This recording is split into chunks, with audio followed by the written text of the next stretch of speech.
வேதத்தில் சொல்லப்பட்டவைகளை நம்ம கேட்கறதுக்கு கவனமாக இருந்தால் நம்ம ஆசீர்வாதத்தை எவனும் தடுக்க முடியாது. நிறைய நேரத்தில் எனக்கும் சில கோட்பாடு இருக்கும். ஆண்டவர் பேசி அதை உடைச்சு நொறுக்குவார். அப்போதான் தெரியும் நம்மளோட திட்டம் மண் குதிரை மாதிரி இருக்கு, தேவனோட திட்டம் பொன் குதிரை மாதிரி இருக்கு. அப்போ நம்மளோட திட்டத்தை விட்டு கொடுக்காத வரை தேவ திட்டம் நிறைவேறாது. நம்மளோட திட்டம் விட்டு கொடுக்காத வர தேவனோட திட்டம் என்ன செய்யாது, நிறைவேறாது. எல்லாரும் ராஜ அரமனையில இயேசுவை பார்த்துக்கிட்டு இருந்தாங்க. ஆனா ஆண்டவருடைய திட்டம் வேற மாதிரி இருந்துச்சு. ஆண்டவர் மாட்டு தொழுவத்தை தெரிந்தெடுத்தார். இதை நீங்க புரிந்து கொள்ள வேண்டும். இந்த நாளில் கர்த்தருடைய வார்த்தைக்கு ஆதாரமாக யோவான் ஸ்நானகனுடைய தகப்பனாகிய சகரியா பரிசுத்த ஆவியினால் நிரப்பப்பட்டு அங்கே தீர்க்க தரிசனமாக ஒரு வார்த்தையை சொல்லுகிறார். என்ன தெரியுமா? லூக்கா 1:67 இருந்து அவருடைய தகப்பனாகிய சகரியா பரிசுத்த ஆவியினாலே நிரப்பப்பட்டு தீர்க்க தரிசனமாக இஸ்ரவேலின் தேவனாகிய கர்த்தருக்கு ஸ்தோத்திரம் உண்டாவதாக. அவங்க மட்டும்தான் அப்படி சொல்ல முடியும். ஏன்னா இஸ்ரவேலின் தேவன் வானத்தை பூமி உண்டாக்கின தேவன். நம்ம சொல்ல முடியுமா? நம்ம சொல்ல முடியுமா? பிரியமானவர்களே, அவ இஸ்ரவேலின் தேவனாகிய கர்த்தருக்கு என்ன உண்டாவதாக? ஏன்னா அவர் தான் வானத்தை பூமி உண்டாக்கின தேவன். ஸ்தோத்திரம் உண்டாவதாக. அவர் நம்முடைய பிதாக்களுக்கு வாக்குத்தத்தம் பண்ணின இரக்கத்தை செய்வதற்கு தம்முடைய பரிசுத்த உடன்படிக்கையை நினைத்தருளி. தேவனுடைய பிள்ளைகளே, ஆண்டவர் தம்முடைய பிதாக்களுக்கு வாக்குத்தத்தமாக கொடுத்து கொண்டே வந்தார் இயேசுநாதருடைய பிறப்பை. நம்முடைய ஆண்டவருடைய திட்டம் எப்படி என்றால், அவர் 2000 வருஷத்துக்கு முன்னாக செய்வதை சீக்கிரத்தில் செய்கிறேன்னு சொல்லுவார். எப்படி செய்கிறேன்னு? ஆமா, நம்மளால இந்த பைபிளை படிப்பாங்களா? தம்மை நோக்கி இரவும் பகலும் கூப்பிடுகிறவர்களாகிய தம்மால் தெரிந்து கொள்ளப்பட்டவர்களுடைய விஷயத்துல நீடிய பொறுமையா இருந்து சீக்கிரத்திலே நியாயம் செய்வார்கள். இவங்க என்ன பண்ணுவாங்கன்னா, காலையில ஜோம் பண்ணி முடிச்சுட்டு அடுத்த நாள் நைட்டு அடுத்த நாள் காலையில கேட்பாங்க, சீக்கிரத்தில் செய்வேன்னு சொன்னீங்களே. அவரோட டிக்ஷனரியை கொஞ்சம் பார்க்கணும். அவருக்கு 1000 வருஷம் ஒரு நாள், ஆனா கண்டிப்பா செய்வார். அப்ப அவர் இதோ சீக்கிரமாய் வர்றேன்னு சொன்ன உடனே தெசலோனிக்கே சபை வேலைக்கே போகாம இருக்கிற சொத்துக்கத்தெல்லாம் வித்துட்டு அதையே வித்து தின்றுட்டு இயேசு வருவார்னு மேல பார்த்துக்கிட்டு இருந்தான். பவுல் சொன்னார், இனிமே எவனாவது சாப்பாடு திண்ட அவ்வளவுதான், எல்லாம் வேலைக்கு கிளம்பு, வேலைக்கு போ, இயேசுநாதர் வர்ற வரைக்கும் வேலை பார்க்கணும். இப்ப என்ன கேட்கிற தேவனுடைய பிள்ளைகளே, ஆண்டவர் ஆபிரகாமினிடத்தில் முதலாவது அவருடைய சந்ததியில இயேசு பிறக்க போகிறார் என்பதை பேசினார். அதான் அந்த வார்த்தை. என்ன வார்த்தை? பிதாக்களுக்கு வாக்குத்தத்தம் பண்ணின. அப்புறம் ஆபிரகாம்கிட்ட என்ன சொன்னார் தெரியுமா? உன் சந்ததி மூலமா இந்த உலகம் ஆசீர்வதிக்கப்பட போகுது. அது எப்படி நடக்கும், என்ன மாதிரி நடக்கும், என்ன அப்படிங்கிறது தெரியாது.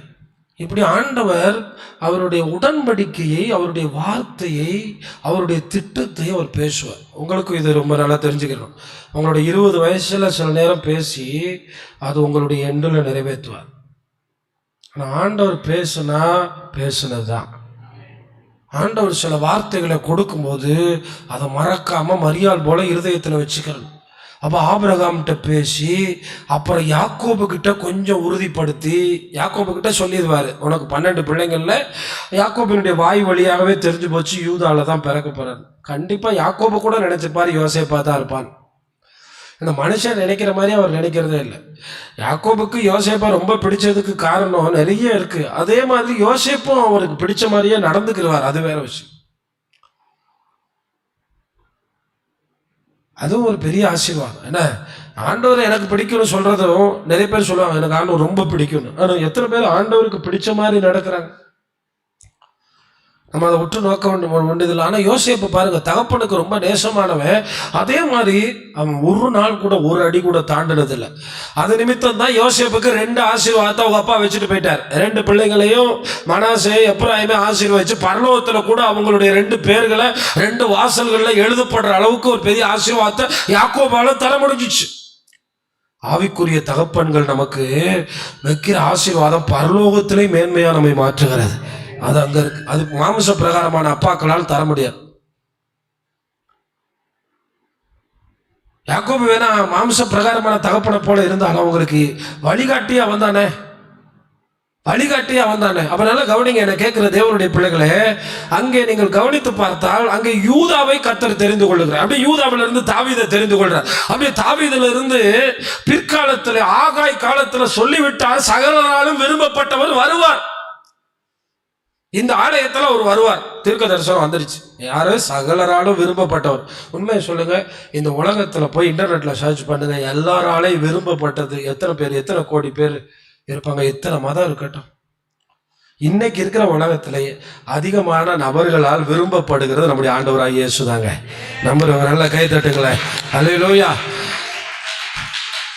நம்ம தான் அவர் பேரா வைக்கிறது இல்லை, இஸ்லாமியர்கள் வைக்கிறாங்க. அவர் ஆண்டவர் என்பதனால் நம்ம அந்த பெயர்களை பயன்படுத்துவதில் அவங்க ஏற்றுக்கொள்ளாதனால அவங்க அதை செய்கிறாங்க. அதனால அவங்களுடைய நம்பிக்கைக்கு அவங்க அப்படி இருக்கிறாங்க. அது தவறானது. ஆனால் என்னை கேட்குற தேவனுடைய பிள்ளைகளே, நம்முடைய ஆண்டவர் சகலராலும் விரும்பப்பட்டவர், சகலருக்கு விடுதலை கொடுக்கிறவர். அப்போ அப்படி ஆகாய் தீர்க்கதரிசியை கொண்டு இதே ஆலயத்தில் வருவார். நிறைய வாக்கு தத்துவம். ஆகாய் தான் இயேசுநாதருடைய வருகையை இன்னும் ஆழமாக உறுதிப்படுத்துகிறார். முந்தின ஆலயத்தின் மகிமையை விட அப்ப கண்டிப்பா முந்தின ஆலயத்துல இயேசு வரல, பிந்தின ஆலயத்துல இயேசு வருவார். கண்டிப்பா சகலராலும் விரும்பப்பட்டவர் வருவார். அவர் இந்த ஆலயத்திலே வந்து வருவார் என்கிறதை உறுதியாக சொன்னார். ஆனா அதுக்கப்புறமும் 400 வருஷம் ஆயிடுச்சு. அதுக்கப்புறம் ஏறக்குறைய 400 வருஷம் ஆயிடுச்சு. வருவார்னு சொன்ன பிறகும் எத்தனை வருஷம் ஆயிடுச்சு? இந்த நாள்ல, இந்த வருஷத்தினுடைய கடைசியில சில ஆசீர்வாதங்கள் உங்களுக்கு நடக்காவிட்டாலும் நீங்கள் விசுவாசிக்கிறவர், உங்களுக்கு வாக்கு கொடுத்தவர் கண்டிப்பாய் நிறைவேற்ற வல்லவராக இருக்கிறார். அவர் டிக்ஷனரியில நம்ம கொஞ்சம் கவனிக்கிறதுக்கு தான் இந்த வேதாகமத்தை பார்க்கணும். ஆபிரகாம்கிட்ட ஒரு சந்ததியில இருந்து உலகம் ஆசீர்வதிக்கப்படும் சொன்னாலும் அந்த சந்ததியில வர்றதுக்கு 2000 வருஷம் ஆயிடுச்சு. ஆனா கண்டிப்பா கர்த்தர் நமக்கு சொன்னதை நிறைவேற்றுவார்.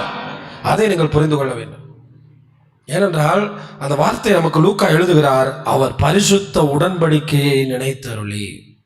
பிசாசு ஒரு அவசர கொடுக்கை, ஆண்டவர் நீடிய பொறுமை உள்ளவர். எல்லாம் சத்தமா சொல்லுங்க, ஆண்டவர் நீடிய பொறுமை உள்ளவர். பிசாசு என்ன பண்ணுவான்னா, ஒரு அற்பமானதை கண்ணில் காமிச்சு உங்களுக்கு வச்சிருக்க அற்புதங்களை தடுக்கிறது தான் அவனோட வேலை. இந்த தந்திரத்தை நீங்க ரொம்ப கவனமா புரிஞ்சுக்கிறோம். இன்னைக்கு பார்க்கும்போது எல்லாமே நல்லதா தெரியும். ஆனா ஒரு அனுபவத்தில் பார்க்கும்போது இந்த வெள்ளாட்டுக்கு பார்க்கறதால பச்சையா தெரியறதெல்லாம் நல்லதுன்னு போய் சாப்பிடும்.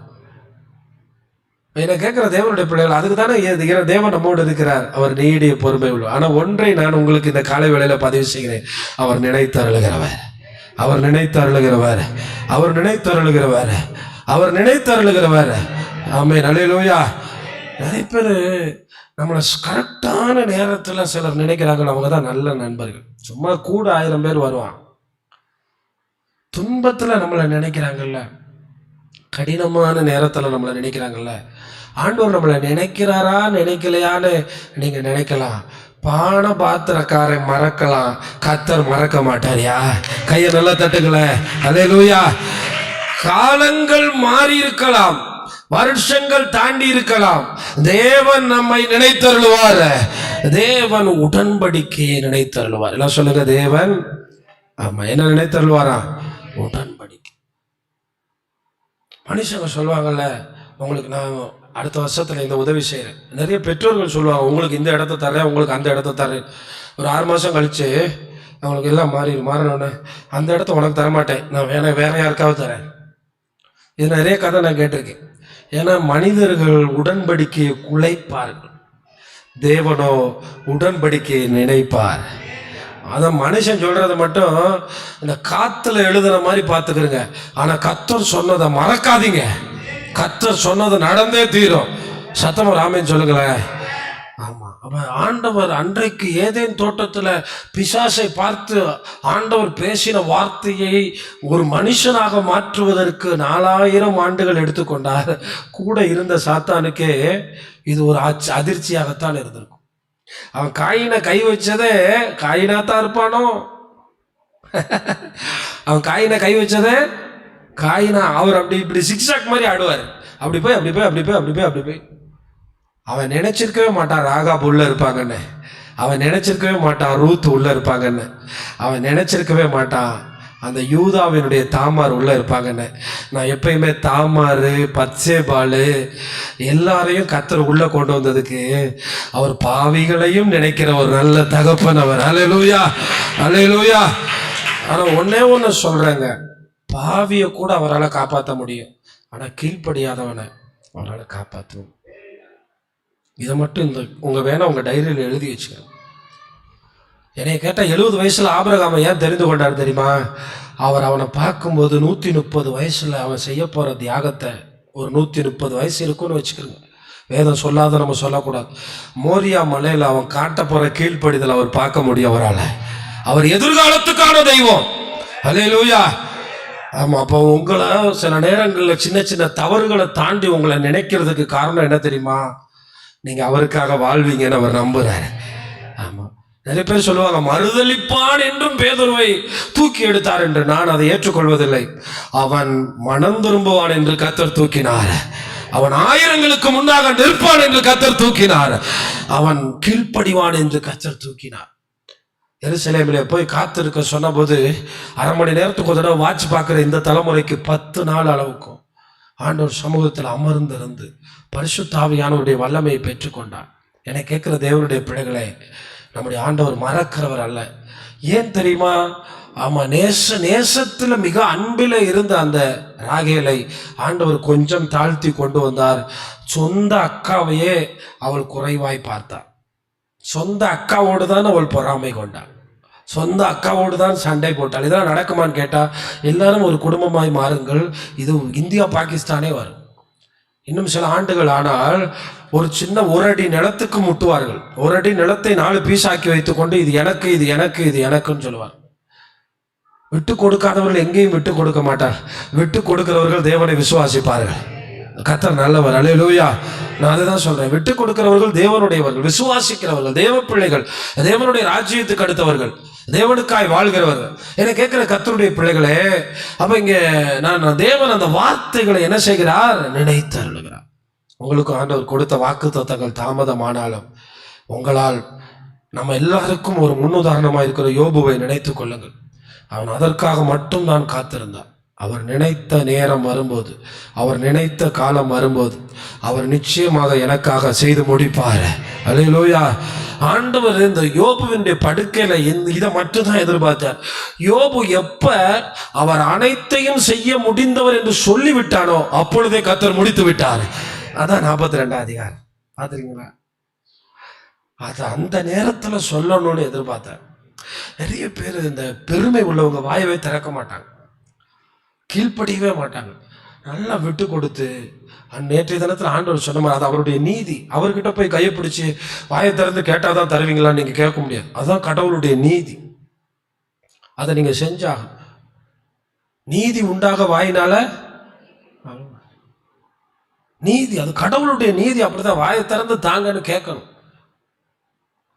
வாயை திறந்து எனக்கு உதவி செய்யுங்கன்னு கேட்கணும். அப்ப இங்கே இந்த ராகேலுக்கு லேயாளுக்குள்ள வித்தியாசத்துல அங்க பாருங்களேன், அவனே முதல்ல யாக்கோபு போறான், அவன் வீட்டை விட்டு போறான். அவன் முதல்ல 2 பேரும் சேர்ந்து தானே ஆடு வைக்கிறாங்க. ஆனா யாக்கோபோட கண்ணு எங்க தான் போகுது? ராகேலுக்கு தான் போகுது. வாழ்க்கை முழுசும் இந்த அவமானத்தை நிந்தைகளை சுமந்துக்கிட்டே வர்றான் லேயாள். ஆனா இப்படிப்பட்டவங்களை கர்த்தர் நினைத்தருள்வார். கையை நல்லா தட்டுக்களை. அல்லேலூயா. பக்கத்தில் இருக்க ஆளை பார்த்து சொல்லுங்க, ஆண்டவருக்கு யாருக்கு எப்ப எதை கொடுக்கணும்னு நல்லாவே தெரியும். யாருக்கு எப்ப, நீங்க வேணா உங்க வாழ்க்கையை கடந்து வாங்க. எனக்கு அவர் கொடுத்தார், அந்த நேரம் கொடுப்பார்ல, ஒன்றும் கவலைப்படாதீங்க. அவர் நினைப்பார். அவர் நினைக்கிற தெய்வம். அவர் உடன்படிக்கையை நினைத்து பெத்லகேமில் இயேசு பிறந்தார்.